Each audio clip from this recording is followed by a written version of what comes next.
Welcome to the Sports Minute. If you like the video today, please comment and share it. Please subscribe to my YouTube page, Vincent Turner 560 on YouTube. NFL top. Does there need to be a change made in Atlanta?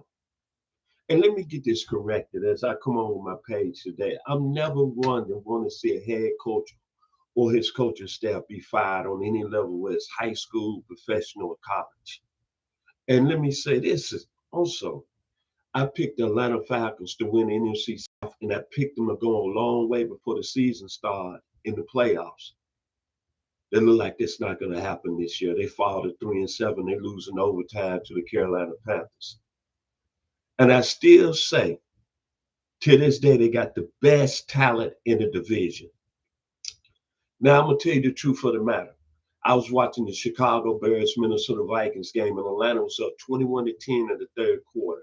My thinking was they were going to win this football game going away easily. But I didn't even know Michael Penix had got hurt. When they switched over from the Chicago to the Minnesota game, that's when I heard that Michael Penix was hurt. And I saw Atlanta was on the leading 24-19. But there's several points I want to take away from this game. Okay, this past week, I live in Douglasville, Georgia, 30 miles west of downtown Atlanta, Georgia, the ATL. All week, Michael Penix came under criticism. Then this morning on a local talk show, 680, you know what I'm talking about, there was a guy on there that said maybe Michael Penix is not even processing the information. They brought up the time he was successful at the University of Washington because he had Caleb DeBoer. Well, I hope you don't say that you're not even going to be on there early tomorrow because you're only a weekend guy. GT, that initials of the team you covered. So I'm calling you out. Michael Penix today, 13-16, 175 yards, almost average 10 yards of pop values in the game. Kirk Cousins wasted money. Came in 6 of 14, 48 yards. And what I saw him at the end of the fourth quarter in the overtime, statue in the pocket. Think about all that money you paying him. B. John Robinson, 104 yards today. Ridiculous. 2 touchdowns. One of the top 3 backs in the game. Drake London, I'm going to keep moving him up the ladder. One of the top 7 receivers in the game. 7 receptions for 119 yards. And your defense had 5 sacks and 6 tackles for loss. But this is the caveat. Even though your defense is approved as rushing the passer, you failed in all other areas, brother. Last week, your defense gave up almost 244 yards rushing to Jonathan Taylor, and you lost that game. To be honest, I've never been fond of Jeff. I'm going to call him Jeff U. Even when he's a defensive coordinator with the Jets and other teams, I never was a fan.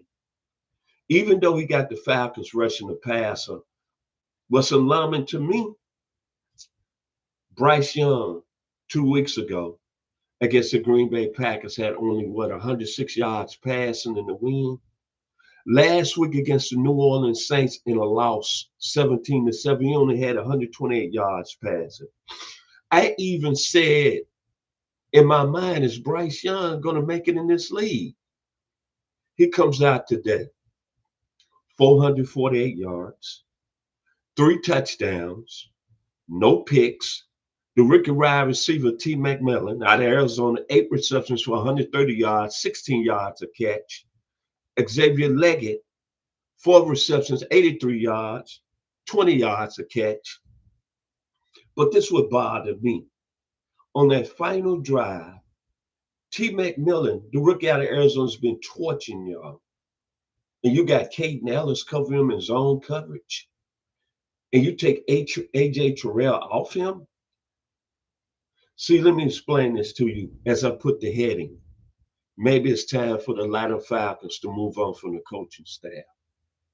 See, losing breeds other areas of losing. If you're rushing the passer, then you're going to be weak in another area. You're going to give up 448 yards to a quarterback that's struggling. Next week, it might be a running back that had 20 yards rushing this Sunday, and the Falcons play them, give up 160 yards rushing.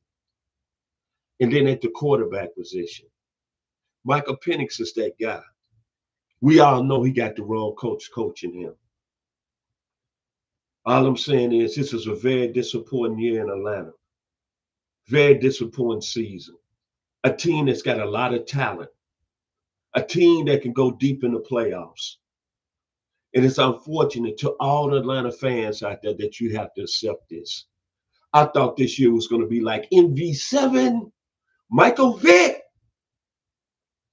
But hey, man, till Arthur Blank gets it right with the head coaching staff and hire the right coach, Atlanta's going to be like this, man. Up, down, inconsistent.